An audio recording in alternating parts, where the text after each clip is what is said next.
بسم اللہ الرحمن الرحیم۔ حضرت عبداللہ ابن عمر رضی اللہ تعالیٰ عنہ فرماتے ہیں میں حضور کی مجلس مبارکہ میں بیٹھا تھا، ابو داؤد شریف میں موجود ہے، کہتے ہیں حضور دعا مانگ رہے تھے۔ دعا کیا تھی؟ دعا حضور یہ مانگ رہے تھے، رب اغفر لی، یا اللہ ہمیں بخش دے، وتب علی، اللہ ہماری توبہ قبول فرما، انک انت التواب الرحیم، بے شک تو توبہ قبول کرنے والا اور رحم کرنے والا۔ حضور دعا مانگ رہے تھے، اے اللہ رب اغفر لی، یا اللہ ہمیں بخش دے، وتب علی، اور ہماری توبہ قبول فرما، انک انت التواب الرحیم، بے شک تو توبہ قبول کرنے والا اور رحم کرنے والا۔ حضرت عبداللہ ابن عمر فرماتے اس ایک دعا کو ایک ہی مجلس میں ایک ہی جگہ بیٹھ کر میرے نبی پاک نے اپنی زبان اطہر سے 100 مرتبہ ادا فرمایا۔ 100 مرتبہ حضور نے یہ لفظ کہے، رب اغفر لی وتب علی، رب اغفر لی وتب علی، رب اغفر لی، اے اللہ بخش دے، رحم فرما، وتب علی، بس قبول کر لے نا اب ہماری توبہ، انک انت التواب الرحیم، بے شک تو توبہ قبول کر لیا کرتا ہے، تو رحم فرمایا کرتا ہے۔ ایک ہی مجلس میں 100 دفعہ حضور نے دعا مانگی، دعا مانگ کے پھر دعا مانگی، اور دعا مانگ کے پھر دعا مانگی۔ اللہ کو منایا میرے رسول پاک، حضور نے ہمیں بتلایا اسے مناؤ، اس کی بارگاہ عالی مرتبت میں جھکو، اور حضور نے خود بھی یہ طریقہ ہمارے سامنے بطور سنت کے چھوڑا، اور پھر نبی پاک صلی اللہ علیہ وسلم نے آگے بڑھ کے ہمیں کچھ اور باتیں بھی ارشاد فرمائی۔ حضور نے ہمیں بتلایا کہ پچھلے لوگ اپنے رب کو کیسے مناتے تھے، وہ کس طرح اس کے حضور ناز عرض کرتے تھے۔ حضور نے ہمیں اللہ کو منانے کے طریقے بھی بتلائے، فرمایا جب ماں باپ دعا مانگیں گے اولاد کے حق میں تو وہ مان جائے۔ حضور علیہ السلام نے فرمایا جب مسافر دعا مانگے گا تو اللہ مان جائے گا۔ فرمایا میرے رسول کریم نے کہ جب بیمار دعا مانگے گا تو اللہ مان جائے گا۔ اور سید عالم علیہ السلام فرمانے لگے جب تمہارے ضعیف، کمزور، مجبور لوگ دعا مانگیں گے تو اللہ مان جائے گا۔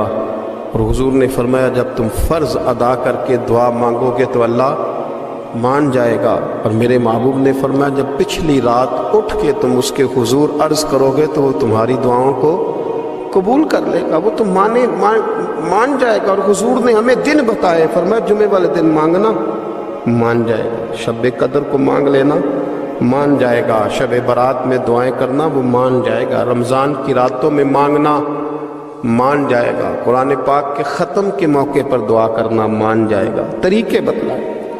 اب یہ ہے کہ ہم نے تو مانگنا تھا نا اس کی بارگاہ، ہم نے تو حاضر ہونا تھا، ہم نے تو جانا تھا، اب ہم نے آگے بڑھنا ہے، اس کے حضور عرض کرنا ہے۔ حضور نے ہمیں بتلایا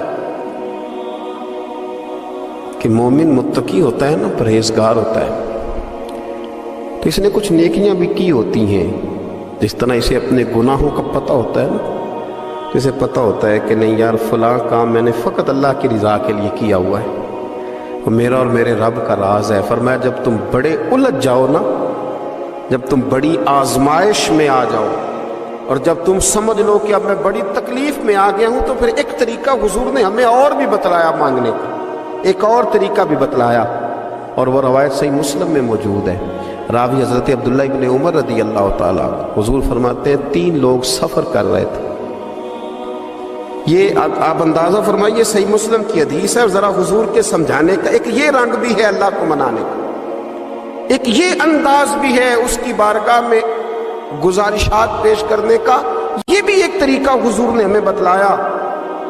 اگرچہ اپنی نیکیوں کو چھپانا چاہیے، نیکیاں جو چھپی ہوئی ہوتی ہیں وہ قیمتی ہوتی ہیں، وہ قیمتی چیزیں ہوتی ہیں جو لوگوں نے چھپا کر کے رکھی ہوتی ہیں۔ حضرت عبداللہ ابن عمر فرمانے لگے کہ نبی پاک صلی اللہ علیہ وسلم فرماتے ہیں 3 لوگ سفر کر رہے تھے، رستے میں طوفان آ گیا، تیز بارش شروع ہو گئی، تو حضور فرماتے ہیں وہ تینوں بارش سے بچنے کے لیے ایک غار میں چھپ گئے۔ ان کو پتہ ہے پرانے زمانے کے اندر غاریں ہوتی تھیں، اور لوگ جب سفر کرتے تھے لمبے تو پتھروں اور پہاڑوں کے بیچ میں سے سفر کرتے تھے، وہ غار کے اندر چلے گئے۔ اب چونکہ طوفان بہت زیادہ تھا، جب وہ غار کے اندر چلے گئے تو اللہ کے پیارے حبیب صلی اللہ علیہ وسلم فرماتے ہیں پتھر اوپر سے لڑکتا ہوا آیا، اور غار کے منہ کے آگے آ کے اس نے غار کو بند کر دیا۔ اب اتنا تیز اور اس مضبوطی کے ساتھ وہ پتھر لگا اور اتنا صحیح فٹ ہوا کہ اندر روشنی آنی بھی ختم ہو گئی۔ اب 3 لوگ ہیں، تھوڑی دیر تو وہ پریشان رہے کہ شاید اب کبھی بچ نہیں سکیں گے، شاید چاروں جانب اندھیرا ہی ہے اور اندھیرا ہی رہے گا، شاید یہاں سے نکلنے کے لیے اب ہمیں کوئی رستہ میسر نہیں آئے گا۔ وہ پہلے تو پریشان ہوئے، پھر کہنے لگے یار اس طرح کرو، ذرا غور کیجئے گا میری بات پہ۔ فرمایا اس طرح کرو، اگر کوئی زندگی میں نیکی کی ہے نا تو ذرا اس نیکی کو یاد تو کرو، اور یاد کر کے اس مالک کے حضور عرض تو کرو، وہ کریم ہے، کوئی آنکھو شاید من جاوے تے گل کم تتڑی دا بن جاوے، عرض تو کرو۔ تو ان میں سے یہ آپ اندازہ فرمائیے، یہ بات بیان کون کر رہا ہے؟ یہ مدینے والے رسول بیان کر رہے ہیں، یہ نبی پاک علیہ السلام نے بیان فرمایا۔ یہ وہ کہانی ہے جو ہمیں ہمارے نبی پاک نے سنائی، رسول کریم علیہ السلام نے ہمیں بتلائی، یہ داستان محبت۔ حضور فرمانے لگے، ایک نے ان میں سے ہاتھ اٹھائے اور اس نے انداز کیا چھیڑا، عرض کرنے لگا اللہ تو جانتا ہے نا میں نے بکریاں رکھی ہیں، میں غریب ہوں، مزدور ہوں، اور مالک تو یہ بھی جانتا ہے کہ میرے بچے بھی ہیں، بیوی بھی ہے، پر میں جب بھی گھر لوٹا ہوں تو دودھ میں نے بچوں اور بیوی کو پہلے نہیں دیا، بوڑھے ماں باپ کو پہلے دیا۔ اللہ میں نے ان کے ساتھ ہمیشہ کرم کے بازو کھول کر معاملہ کیا، وہ غار میں تنہا بیٹھے ہیں اور اپنے مالک کو منا رہے ہیں۔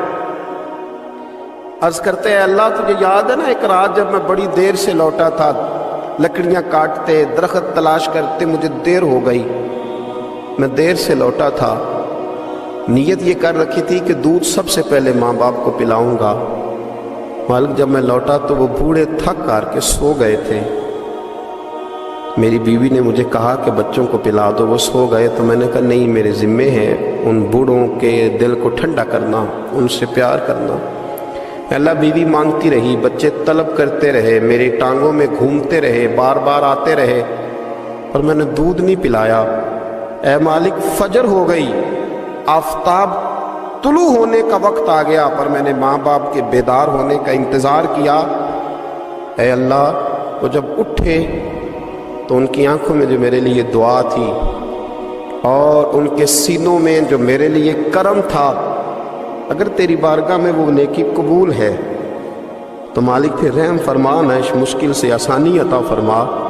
سنو سنو، رسول کریم صلی اللہ علیہ وسلم فرماتے ہیں کہ اس بندے کی دعا مکمل ہوئی تو پتھر تھوڑا سا سرک گیا، اور اتنا سرکا کہ آسمان نظر آنے لگا۔ جس نے ماں باپ کو منایا ہے، ان سے پیار کیا ہے، پھر یہی بات وسیلہ بن جائے گی رب کے ماننے کی، پھر یہ وسیلہ بنے گی اللہ اس سے مان جائے۔ پھر رسول کریم صلی اللہ علیہ وسلم فرمانے لگے،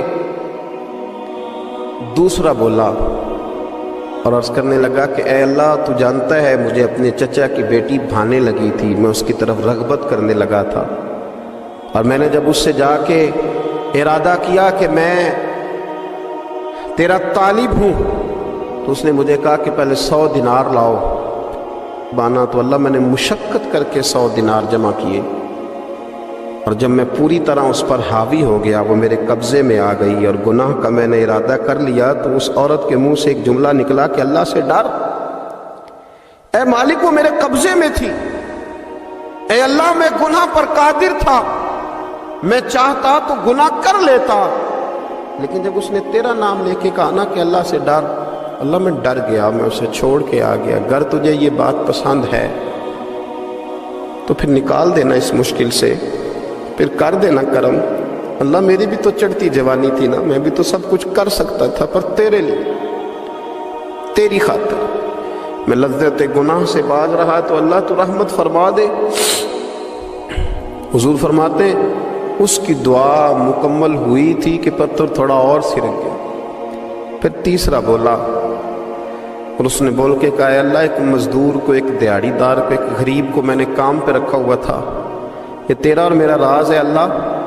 وہ مزدور، وہ دیہڑی دار میرے پاس کام پہ لگا تھا، کچھ چاول میں نے اس کی اجرت مقرر کر دی کہ تو کام مکمل کرے گا تو میں تجھے دوں گا، اور جب اجرت لینے کا وقت آیا تو وہ بگڑ کر ناراض ہو کر چلا گیا. میں اسے ڈھونڈتا رہا، وہ مجھے ملا نہیں. میں نے اس کے چاولوں کی قیمت کاروبار میں انویسٹ کر دی، اس کا تھوڑا سا سرمایہ پر میں نے کھایا نہیں. پھر وہ اس سے میں کاروبار کرتا رہا اور اتنا کاروبار کیا کہ بہت ساری گائیں اور ان کے چرواہے تیار ہو گئے. وہ سالوں کے بعد لوٹا. میں نے اس غریب کا مال کھایا نہیں بلکہ بڑھایا، محفوظ کر کے رکھا. وہ سالوں کے بعد لوٹا اور کہنے لگا میرا مال تو، میں نے کہا وہ ساری گائیں تیری ہیں، وہ چرواہا تیرا ہے، یہ سارا کچھ تیرا ہے. وہ کہنے لگا تم مجھ سے مذاق کرتا ہے، میں غریب کہاں اور گاؤں اتنی بڑی گائیں کہاں، تو مذاق کرتا ہے. تو میں نے کہا مذاق نہیں، میں نے اپنے رب سے ڈر کے تیرے مال کی حفاظت کی، یہ تیرا ہے. اے اللہ میں کھا بھی تو سکتا تھا نا، پر تجھ سے ڈر کر میں نے وہ سارا محفوظ رکھا. اللہ اگر تجھے میری یہ ادا پسند ہے تو پھر آج مان جانا، آج راضی ہو جا. اللہ کے رسول فرماتے ہیں اس کی دعا مکمل ہوئی تھی کہ پتھر لڑکا اور ان کے لیے رستہ بن گیا. وہ باہر آ گئے تو حضور نے ہمیں بتلایا کہ وہ تمہاری نیکیاں جو چھپی ہوئی ہیں، وہ تمہاری نیکیاں جو تم نے خالص اللہ کی رضا کے لیے کی ہیں، ان نیکیوں، ان اعمال کا وسیلہ بھی تمہارے رب کے ماننے کا ذریعہ بن جائے گا.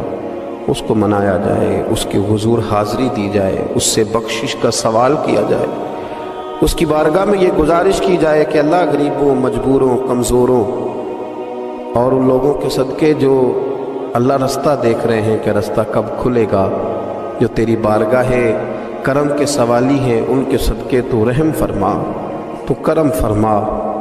تو میرے عزیز، ایک اور بات جو اللہ کو منانے کے لیے ہمیں ہمارے پیارے رسول صلی اللہ تعالی علیہ وسلم نے بتلائی کہ جب انسان بہت زیادہ عاجزی کرتا ہے نا، بہت زیادہ عاجزی، تو پھر بھی اللہ مان جاتا ہے.